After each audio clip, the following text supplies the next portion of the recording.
안녕하세요. 중동한의원의 김범석 원장입니다. 오늘은 갱년기 장애에 대해서 말씀을 드리도록 하겠습니다.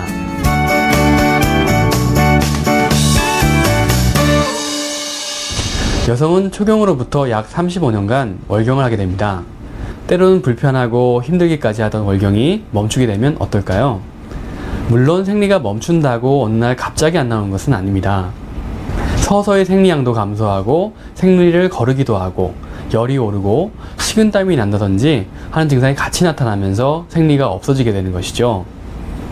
천천히 나타나더라도 이렇게 되면 갱년기 여성분들은 당황하고 한편으로는 내 몸에 이상이 생긴 건 아닌가 하는 걱정을 하게 됩니다.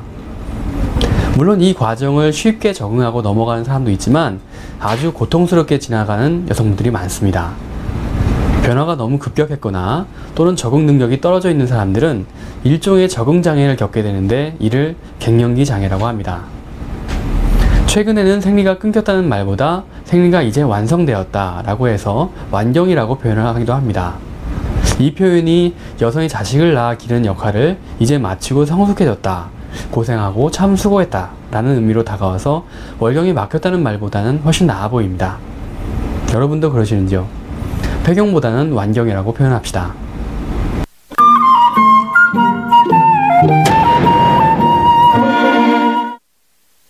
한의학적으로 좀 더 살펴보면 사람의 몸에 기운을 주관하는 양기와 물질적인 부분을 주관하는 음혈이 있습니다.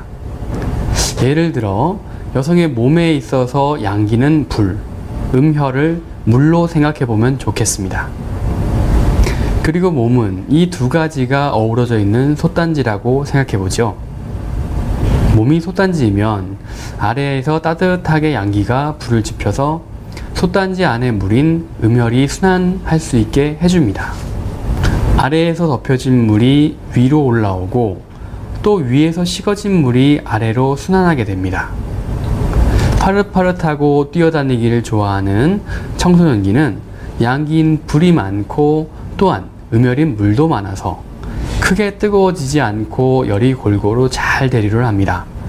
뭘 먹어도 소화도 잘 시키고 잘 움직이고 또 잘 자고 하지요. 그런데 대체적으로 여성분들이 갱년기에 접어들면 아직 양기는 남아서 불은 그대로지만 몸의 음혈인 물은 줄어들어서 금방 뜨거워졌다 식었다를 반복하게 됩니다.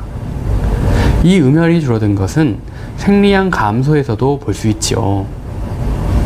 음혈이 줄어들면서 불을 뗄 때는 빨리 뜨거워져서 몸에 땀도 나고 열도 나지만 또 불이 줄어들면 물이 줄어들기 때문에 빨리 식게 됩니다. 추웠다 더웠다 급격한 변화가 있게 되는 거죠. 노년기가 되면 다시 양기도 같이 줄어가기 때문에 불도 줄고 음혈도 줄어서 활동력이 줄어들긴 하지만 그래도 과열되거나 갑자기 식거나 하는 문제는 없어져서 물과 불의 균형이 다시 맞는 상태로 돌아가게 됩니다. 사람에게는 이러한 양기와 음혈의 균형이 전신의 혈액순환과 관련되기 때문에 아주 중요한데요. 음혈이 줄어들어 몸의 균형이 맞지 않는 상태인 갱년기를 적극적으로 관리하지 않으면 노화가 급격하게 진행이 되게 됩니다. 증상이 심하게 오는 사람들의 경우에는 심한 우울증이나 불안 증세 등과 같은 정신적인 후유증과 골다공증과 심장, 뇌 혈관 계통의 급격한 노화와 순환장애, 피부 노화 등과 같은 다양한 증상의 심각한 후유증을 겪게 되죠. 그러면 증상과 원인을 하나하나 짚어볼까요? 우선 갱년기에는 생리가 불규칙해지고 생리량이 줄어들다가 이내 생리가 끊어지게 되는데 이것은 신장 및 방광과 관련이 있는 족소음 신경맥 기능이 쇠퇴하기 때문입니다. 이 족소음 신경은 우리 몸의 생리 등의 생식 기능과 밀접한 관련이 있는데 이러한 경락이 이 시기에 기운이 줄어들게 됩니다. 또한 우리 몸의 간, 폐, 심장 등의 오장육부 경락은 서로 네트워크를 구성하기 때문에 한 경락의 기능에 변화가 생기면 다른 경락 계통에도 반드시 영향을 끼치게 됩니다. 대체적으로 족소음 신경의 경락이 감소하면서 족궐음 간경의 기운이 눌리는 변화가 일어나게 되지요. 그래서 단지 생리가 끊어지는 증상뿐 아니라 여러가지 다양한 증상들이 나타나게 되는 것이죠. 또한 인체 내부 음양의 변화에 대해서 가장 민감하게 반응하는 것이 바로 체온, 혈액순환, 그리고 땀입니다. 그래서 갱년기 장애의 대표적인 증상이 안면 홍조증이죠. 안면 홍조증이란 부끄러운 일도 없는데 얼굴이 확 달아오르면서 땀이 쭉 나는 증상을 말합니다. 그저 얼굴만 빨개지는 것이 아니라 가슴과 목부터 빨개지면서 머리 끝까지 열이 오르게 됩니다. 특히 밤에 잠을 자려고 누웠을 때 증세가 나타나면 잠을 잘 이루지 못하고 잠을 잘 못 이루게 되니 여러 가지 생각들로 머리가 복잡해지기도 합니다. 가슴이 두근거리고 현기증이 나기도 하며 귀 울림 증상이 생기기도 합니다. 신경질과 짜증이 부쩍 늘고 두통도 잦아지면서 어깨 결림이나 허리 등이 자주 아픕니다. 땀이 많이 나고 목도 자주 마르게 되지요. 또 손발이 싸늘해지는가 하면 손발이 화끈거리기도 합니다. 특히 잠잘 때 화끈거려서 이불 밖에다 발을 내놔야 하기도 합니다. 그리고 완경 후에는 질점막이 위축되어 잡균에 감염되는 위축성 질염이 잘 생깁니다. 음부가 가렵고 따끔거리고 냉이 묻어납니다. 또 분비물이 잘 안 나와서 남편과 부부관계를 가지려면 부드럽지 못하고 통증까지 생겨서 마음이 싹 달아나게 되죠. 심리적으로 보면 여성에게 있어서 월경은 자신이 여성이며 아이를 낳을 수 있는 존재감을 의미하는 상징적인 행사인데, 그것이 없어지면 여성들은 더 이상 자신이 여성 역할을 할 수 없다는 생각이 들기도 합니다. 남성도 여성도 아닌 제3의 성, 아줌마가 되었고 이제 곧 할머니가 될 거라는 생각으로 힘들어집니다. 갱년기에 나타나는 이런 심리적 증후군들을 이름하여 빈 둥지 증후군이라 합니다. 모두 다 날아가 버리고 빈 둥지에 나홀로 남았다는 외로움의 표현인 것입니다. 몸은 마음을 따라가게 됩니다. 마음이 눌리면 기가 막히고 쌓이게 되죠. 그래서 가슴이 답답하고 심하면 통증까지 느끼고 꽉 눌리는 것이 오래되면 뻥튀기가 뻥 터지듯이 화가 생깁니다. 이렇듯 정서상의 변화를 나타내는 갱년기 증상은 앞서 말씀드렸던 신장과 더불어 간의 기운이 제대로 흐르지 못해 일정 부분에 머물러 꽉 막히게 됐기 때문이라고 봅니다. 이 간의 기운은 나무처럼 뻗어나가는 성질을 가지고 있는데, 스트레스 등으로 인해 간기가 뻗어나가지 못하고 머물러 꽉 막히게 되어 인체의 상부로 열이 올라가서 여러가지 질병이 생기게 되는 것입니다. 서양의학적으로 보면 갱년기 증상의 원인은 노화로 인해서 난소의 기능이 약해져서 여성 호르몬 중 하나인 에스트로겐 분비가 감소했기 때문입니다.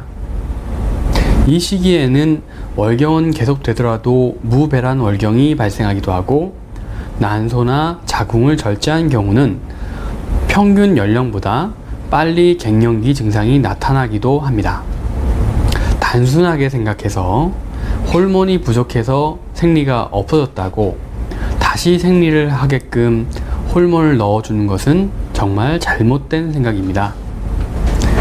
월경이 완결되고 그 이후에 완숙한 노년기로 이행될 수 있게 해주어야 하는데, 갱년기 자체를 지연시키고 월경을 지속시키는 방법은 증상의 개선은 있을지 몰라도 한의학적으로 바람직한 치료 방법이 아닐 뿐더러 유방암의 발병 확률을 높이는 등의 부작용도 가지고 있습니다. 갱년기 장애는 앞에서 말했듯이 노화의 과정 중의 하나입니다. 갱년기 장애를 극복하려면 기본적인 체력과 신체 조절 능력, 변화에 대한 적응력이 중요합니다. 이 능력을 키워 노화를 방지하고 더 젊게 사는 데 있어서 가장 중요한 요소는 한방치료와 더불어 자신의 마음가짐과 생활 습관입니다. 휴일에는 등산이나 가벼운 운동, 하다못해 집 주변에 산책로를 걷는 것이 좋고요. 자기 전에는 따뜻한 물로 목욕을 하여 혈액순환이 좋아지도록 하는 것도 스트레스 해소에 좋은 방법입니다. 또한 스트레스를 푼다고 술을 과음하는 것은 좋지 않습니다. 과다한 음주나 과식은 피로를 풀기는커녕 간에 부담을 주거나 지방간이 쌓여 오히려 간의 기운이 더욱 울체되어 증상이 더 심화되는 악순환으로 이어지기 때문에 조심하는 것이 좋습니다. 그리고 자신의 나이가 많다고 체념하는 것은 바람직하지 않습니다. 나이는 숫자에 불과하다는 말이 있듯이 지금까지 보내온 세월과 나이를 먹은 것에 대해 한탄하고 체념하기보다는 나이에 대한 부담감을 떨쳐버리고 혼자만 겪는 어려움이 아니라 누구나 겪는 자연스러운 과정임을 인정하여 정신적 스트레스와 걱정을 없애는 것이 좋습니다. 갱년기 장애를 극복하는 데 있어서 남편들은 아내의 말 없는 말을 들을 수 있는 귀를 가져야 하고 감춰진 마음을 볼 수 있는 눈을 가져야 합니다. 그리고 아내의 얼굴을 펴줄 수 있는 마음을 가져주는 것이 중요합니다. 갱년기의 한방치료 방법에 대해서 많이 궁금하셨죠? 마지막으로 갱년기 장애에 대한 치료 방법을 말씀드리겠습니다. 갱년기 장애에 대한 진단은 기본적으로 진맥을 비롯한 관형 찰색 외에도 문진표 작성 및 체성분 분석과 혈관 질환 및 자율신경 균형 검사 등을 바탕으로 이루어집니다. 한의학에서는 갱년기 장애를 어떻게 보고 치료를 할까요? 여성이 갱년기에 접어들면 오장육부 모두 기능이 약해지지만 노화에 주요한 장부가 있습니다. 그것이 앞서도 말씀드린 간과 신장인데요. 한의학에서 말하는 간과 신장이란 서양의학의 리버나 키드니의 개념과 함께 내분비계의 기능, 특히 성호르몬의 기능을 포함하는 넓은 개념입니다.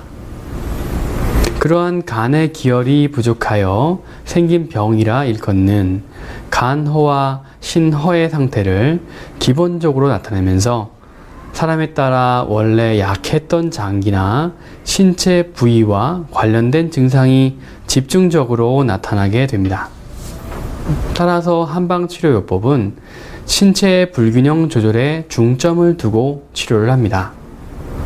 그렇기 때문에 한양요법을 통해서 변화에 잘 적응할 수 있도록 부족해진 기운을 보충해주고 음혈과 양기의 밸런스를 조화롭게 해주며 신장의 음기를 보충하거나 간장의 기운이 억눌리지 않고 잘 통해서 화가 솟구치지 않도록 해줍니다.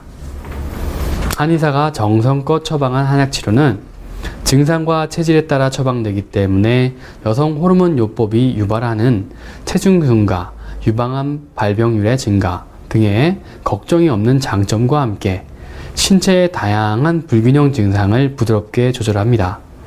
또한 몸의 상태를 좋게 하는 침구 치료를 하게 됩니다. 최근에는 한약을 추출하고 정자하여 만든 약침을 혈자리에 놓아 한약의 효과와 치매 효과를 동시에 볼 수 있습니다. 약침요법은 갱년기 증상을 진정시켜주고 신체의 불균형한 흐름을 바로잡아주는 데 빠른 효과가 있습니다. 그리고 갱년기 증상 중에 요통 및 골반 통증을 호소하는 경우에는 한의사가 직접 환자의 골반과 허리를 교정 치료하게 되는 추나요법도 아주 좋은 효과가 있습니다.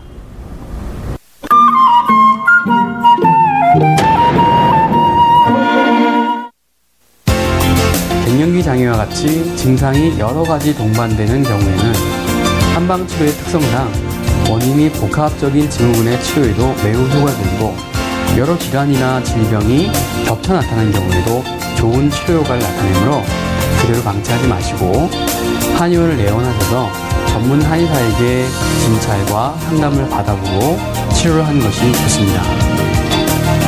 갱년기 질환에 대한 적절한 한방치료는 노화를 지연시키고 노년기의 생활을 보다 즐겁고 편하게 보낼 수 있는 첫걸음이 된다는 생각이 중요합니다. 전보다 늘어난 평균 수명과 길어진 노년기의 삶, 갱년기부터 한방치료를 통해서 좋은 치료 결과 있기를 바랍니다. 감사합니다.